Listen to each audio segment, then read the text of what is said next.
प्राचीन मिस्र सभ्यता के दौर से ही कृषक समाज टिड्डियों को प्लेग यानी एक बड़ी विपत्ति के रूप में जाना करता है। जब टिड्डियों के विशाल झुंड महाद्वीपों के एक विस्तृत क्षेत्र में फैलकर लंबे समय तक हानि पहुंचाते हैं तो इन्हें प्लेग की संज्ञा भी दे दिया जाता है। लोकस्ट जैविकीय रूप से ग्रासहॉपर परिवार के सदस्य हैं, जो कि एक प्रकार के कीट हैं। ये अपने रंग एवं आकार को बदल सकने में सक्षम होते हैं। इसके अलावा वयस्क लोकस्ट झुंड अर्थात स्वाम्स भी बना सकते हैं। लोकस्ट कई प्रकार के होते हैं, जिनमें छोटे सींग वाले रेगिस्तानी टिड्डे यानी डेजर्ट लोकस्ट प्रमुख हैं। यह शुष्क और अर्धशुष्क जलवायु में बहुत तेज़ी से वृद्धि करते हैं और बारिश का मौसम इनके प्रजनन के लिए सबसे अनुकूल होता है। ये टिड्डे विश्व के कई देशों के लिए परेशानी का सबब बने हुए हैं, जिससे निपटने का प्रयास सभी कर रहे हैं। हाल ही में आई हुई यह आपदा उत्तर पूर्वी अफ्रीका में उत्पन्न टिड्डों की वजह से है, जो वहां से यमन, इराक, ईरान से होते हुए पाकिस्तान के रास्ते से भारत में प्रवेश करते हैं। इस आपदा से विश्व के प्रभावित देशों में Kenya, Somalia, Ethiopia, Yemen, Oman, Iraq, Iran और पाकिस्तान प्रमुख हैं, जबकि भारत के प्रभावित राज्यों में गुजरात, राजस्थान, पंजाब, हरियाणा, उत्तर प्रदेश और मध्य प्रदेश प्रमुख हैं।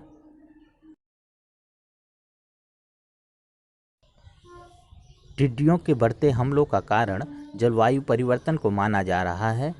मौसम पैटर्न के बदलने के कारण टिड्डियों को प्रजनन के लिए अनुकूल वातावरण मिल रहा है। टिड्डियों के चयापचय अर्थात मेटाबॉलिज्म की दर तापमान वृद्धि के कारण बढ़ गई है, जिससे ग्लोबल वार्मिंग की स्थिति में टिड्डियां अधिक सशक्त हो गई हैं।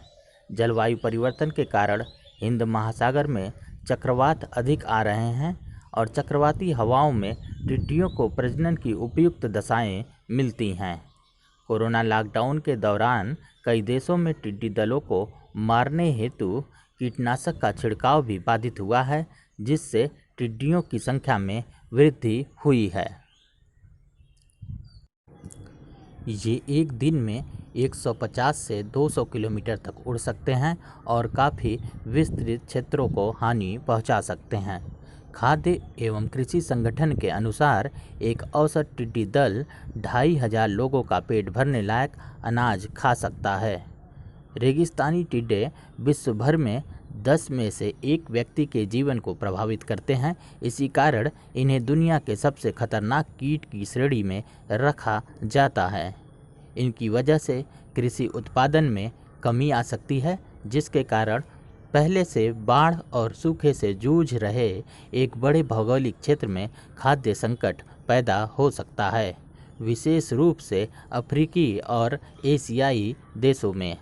संयुक्त राष्ट्र के मुताबिक इससे 2 करोड़ से ज़्यादा लोग प्रभावित हो सकते हैं।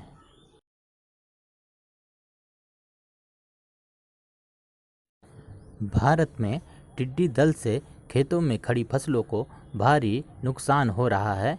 पिछले वर्ष रबी की फसल को टिड्डियों से भारी नुकसान हुआ था। इस वर्ष गुजरात में सौंफ, जीरा, कपास, आलू और गेहूं की फसल, जबकि मध्य प्रदेश में मूंग की फसल एवं सब्जियों को भारी नुकसान पहुंच रहा है। खाद्य एवं कृषि संगठन के अनुसार टिड्डियों के बढ़ते हमले से किसानों के द्वारा खरीफ की फसल की बुआई देर से होने या न होने की संभावना बढ़ गई है। टिड्डी दल के हमले खाद्य सुरक्षा एवं कृषकों की आय पर गंभीर असर डालते हैं, जिसके कारण देश की अर्थव्यवस्था भी प्रभावित होती है।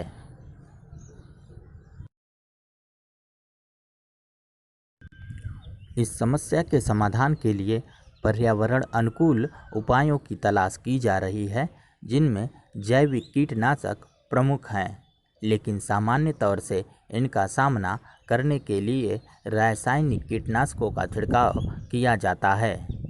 चूँकि टिड्डों की आबादी काफ़ी अधिक होने के साथ ही विस्तृत क्षेत्र में फैली होती है, ऐसे में उन पर हवाई जहाज़ से कीटनाशकों का छिड़काव करना सबसे अधिक कारगर होता है। इससे प्रजनन के लिए तैयार टिड्डों की संख्या को जल्दी से घटा सकते हैं, परंतु यह तरीका आर्थिक रूप से महंगा होता है। टिड्डी दल के हमले के दौरान कीटनाशकों के छिड़काव के लिए ड्रोन एवं सिंगल इंजन के हल्के एयरक्राफ्ट का प्रयोग करना बेहतर होता है। टिड्डियों के प्रजनन के क्षेत्र का अनुमान मिट्टी की नमी से लगाया जा सकता है। ऐसे क्षेत्रों को खोजकर टिड्डियों को बढ़ने से रोका जा सकता है। दोस्तों, लोकस्ट अटैक पे यह जानकारी आपको कैसी लगी हमें ज़रूर बताइएगा। आइए इससे संबंधित एक प्रश्न को देख लेते हैं। यह प्रश्न हमारा इस प्रकार है, टिड्डी दल के बढ़ते हमले और जलवायु परिवर्तन में अंतर संबंध स्थापित करते हुए इससे बचने के उपाय की चर्चा कीजिए। इसका उत्तर आप हमें 200 से 250 शब्दों में लिखकर भेज सकते हैं। आप अपना फीडबैक या अन्य कोई सुझाव हमें कमेंट बॉक्स में या हमारे Telegram channel study for civil 26 पर दे सकते हैं। वीडियो देखने के लिए बहुत बहुत धन्यवाद और आप सभी का आभार। Thank you.